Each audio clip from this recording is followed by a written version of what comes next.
এবং এটাই স্বাভাবিক। যখন সাংবাদিকরা তাদের পেশাগত দায়িত্ব পালন করতে যায়, অপরাধের বিরুদ্ধে অবস্থান নেয়, তখনই তাদের উপর হামলা আসে, তাদের উপর জুলুম আসে, তাদের উপর ন্যাক্কারজনকভাবে নানা রকম প্রতিরোধ সৃষ্টি করা হয়।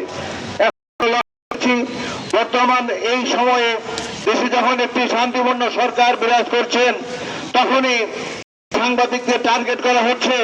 এক শ্রেণী একটি মহল তারা চেষ্টা করছেন তাদের অবৈধ কিছু জায়েজ করার জন্য, যাতে সাংবাদিকরা মুখ না খোলে, কলম না খোলে, তাদের বিরুদ্ধে তাদেরকে রোধ করার জন্য নানাভাবে সাংবাদিকদের উপর হামলা চালানো হচ্ছে, তাদের কাজে বাধা দেওয়া হচ্ছে।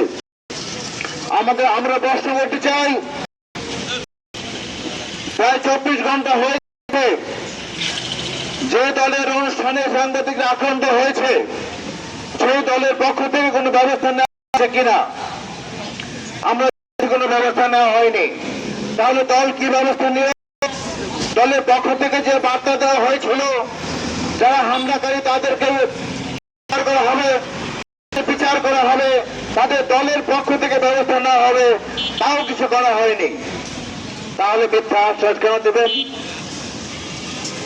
আপনারা 2 দিন পর পরে সাংবাদিকদের কাছে এসে তারা তাদের সংবাদ প্রচারের জন্য, এরপরে কোন মুখে আপনারা আসবেন?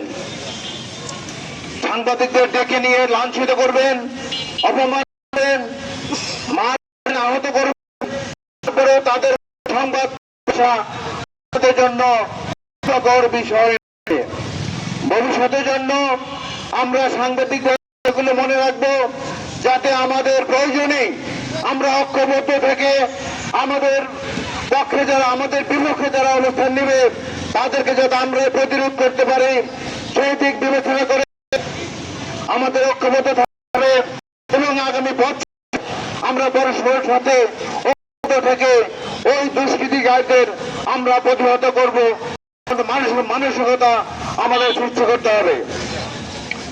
পরিশেষে প্রশাসনের পক্ষ থেকে শুনলাম 2 জন গ্রেপ্তার হয়েছে।